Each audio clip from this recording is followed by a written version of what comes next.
Geriatric Drift, presented by Tales from the Village. Sit back, relax, and enjoy the story. In the quaint and quirky enclave of Mountain Green Retirement Village, where the average age was growing faster than inflation, Colin and Annie Crocker had carved out a niche as the resident do-gooders. Colin, a sprightly septuagenarian with the most functional knees in the village, had taken it upon himself to be the village's unofficial dog walker and lawn manicurist extraordinaire. Colin stood at a respectable 5 feet 10 inches, a height that belied his sprightly nature for a 77-year-old. His most defining feature was undoubtedly his magnificent beard, which bore a striking resemblance to Abraham Lincoln's iconic facial hair. Unlike many men his age, Colin boasted a full, luxurious head of hair that would make men half his age envious. Known for his quick wit and even quicker temper, he was not a man to be trifled with when his patience wore thin. On a particularly balmy Tuesday, while escorting Margie Roberts' terrier, Jasper, a dog with a bladder the size of a pea, Colin experienced what he would later describe as a premonition of impending geriatric chaos. A quick glance over his shoulder revealed a terrifying sight that would have made even the most stoic traffic cop weep. Bart Van Bannon, all 4 feet and 3 inches of him, was piloting his Toyota Camry like a madman. Bart had just left the local doctor's and was returning home. The car, a hybrid model with more safety features than Bart had functioning sensors, careened off the road and onto the nature strip, missing Colin by a hair's breadth. The Camry's lane departure warning beeped frantically, a sound Bart had long since tuned out as background noise. Jasper, displaying a remarkable burst of canine intellect, decided this was the perfect moment to leave his mark on Colin's left shoe. Bart's Dutch heritage wasn't just evident in his endless stories about windmills and cheese, it manifested in his driving style as well. His directness, a trait he proudly attributed to his Dutch roots, translated into a startling disregard for the niceties of road etiquette. Merging in Bart's mind was less about waiting for a gap and more about creating one. His approach to roundabouts was particularly alarming, treating them less like circular intersections and more like his personal Grand Prix circuit. And queuing? Well, that concept seemed to evaporate the moment Bart got behind the wheel, much to the horror of his fellow villagers.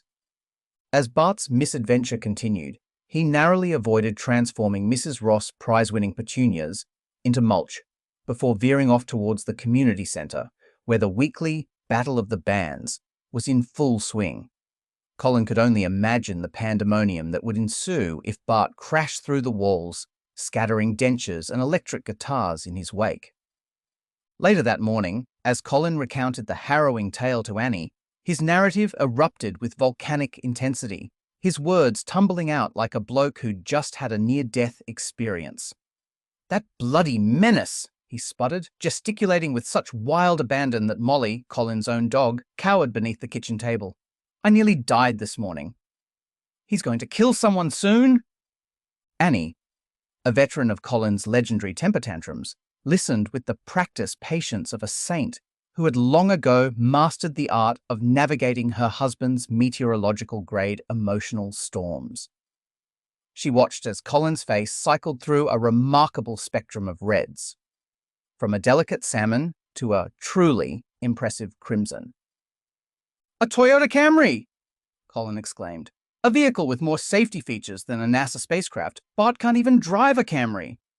As Colin and Annie were discussing Bart's latest vehicular misadventure, they heard the unmistakable sound of metal scraping against concrete. Rushing outside, they joined a growing crowd of spectators, all watching in horrified fascination as Bart attempted to park his Camry in his garage, a feat akin to threading a needle while wearing oven mitts. With a series of crunches, scrapes, and one particularly alarming bang, Bart managed to wedge his Toyota into the garage, sideswiping his other car in the process. The assembled crowd gasped in unison, a sound not unlike a group of asthmatics trying to blow out birthday candles.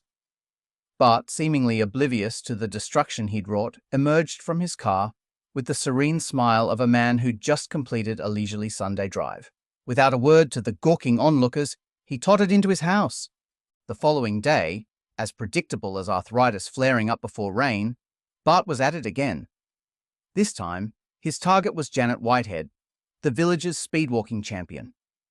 As she power-walked her way to the chair yoga class, Bart's Camry lurched towards her like a heat-seeking missile, locked.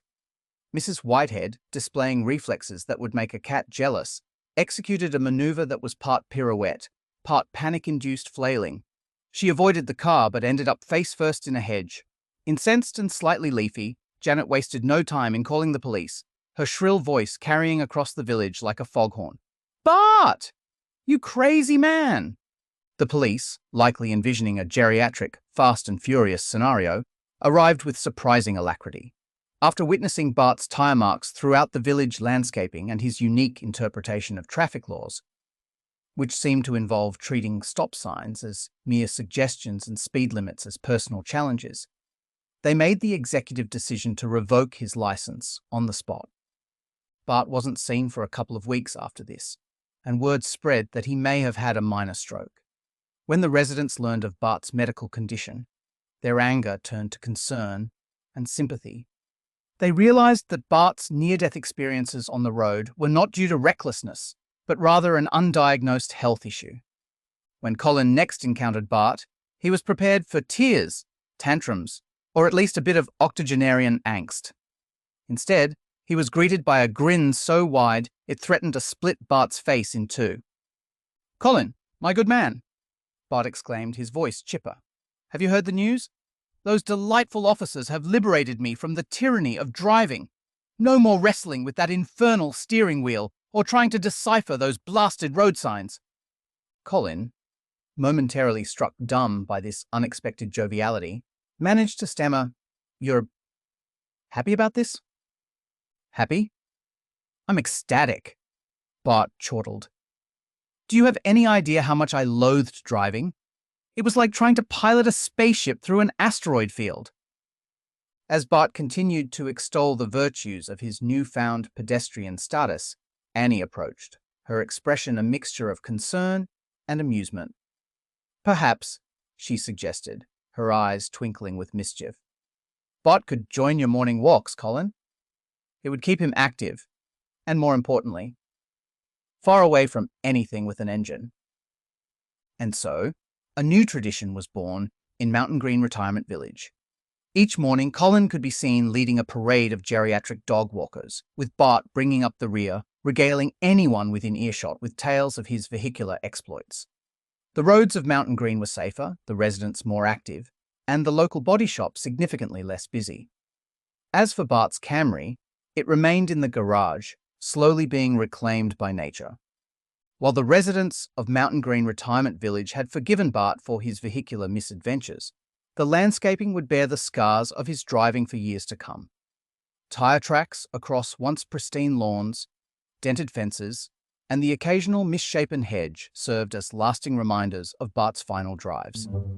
The village gardeners, armed with their landscaping insurance, faced the ongoing challenge of restoring the grounds to their former glory.